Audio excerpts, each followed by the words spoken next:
কি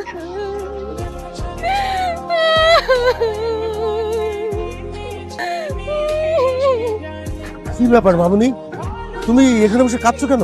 আঙ্কেল, আমার সর্বনাশ হয়ে গেছে।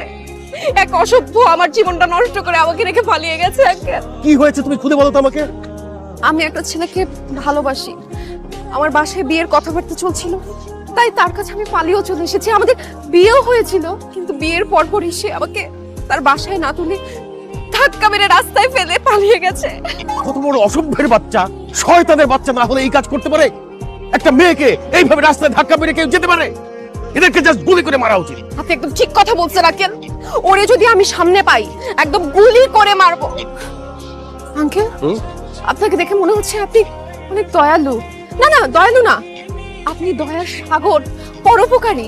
আঙ্কেল, কিছুদিনের জন্য আপনার বাড়িতে আমাকে আশ্রয় দেবেন প্লিজ। মানে আমার বাসায় তোমাকে আশ্রয় দেব? হ্যাঁ,